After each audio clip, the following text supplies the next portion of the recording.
Walang laban yung dati kong katian sa isa kong katian na nahuli. Isang linggo pa lang yung ngayon nahuli ko. Duda kasi ako na katian ito na nakawala kasi yung mga buntot niya putol lahat.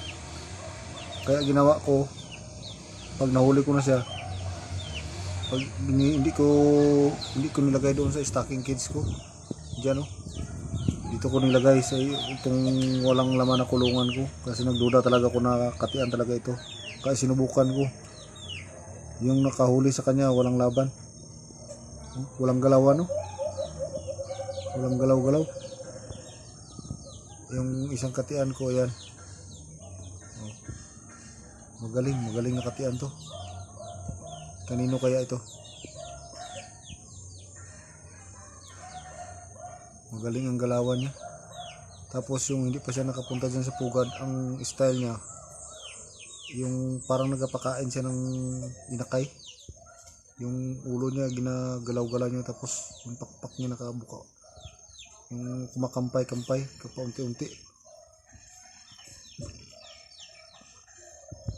Tapos yung isa, yung karaan ko nakatian yan, napakailap. Pero pagdating naman sa gubat, tumuni naman. Tapos pag makakita ng alimukon, kumakampay. Tapos punta niya agad sa pugad. Marami nang nahuli yan. Yun, nakalublob siya, tapos paunti-unti yung kanyang huli. Parang nanglilimlim siya sa pugad. Tapos ang katian ko hindi makaporma sa kanya. Paunti-unti yung tunog niya.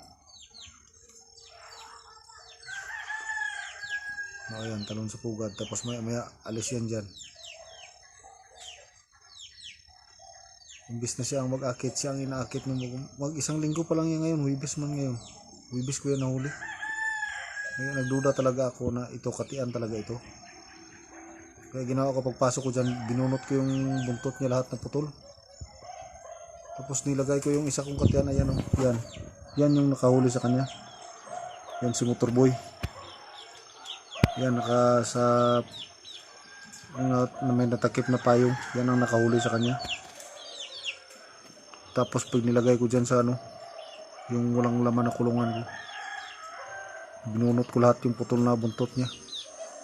Tapos ito yung isang katian ko. Ayan siya, napakailap niyan, pero maraming huli na yan. Mga 60 plus na siguro ang nahuli niyan. Kaso lang maraming humihingi. Kasi gusto daw nila mangati din daw.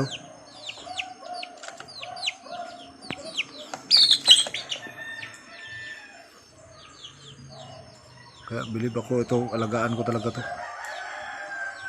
Kasi yung pagkahuli sa kanya, pinuntahan ko sa pulot, hindi lumipad. Hindi siya malikot.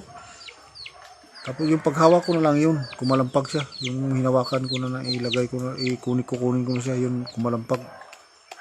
Pero yung pagkahuli pala niya, pag pinuntahan ko siya, hindi lumipad, hindi kumalampag sa pulot. Magaling siya. Mga sa pakipalo po ay pakisubscribe po ng channel ko, Alimukon Trap TV. Tapos pakihit na rin yung notification bell at pakilike at pakishare na lang din po. Maraming salamat po sa atin lahat, mga kaalimukon. Sana po suportahan nyo din po ako kasi napakaliit pala po ng subscriber ko. 162 subscribers pa lang po ako.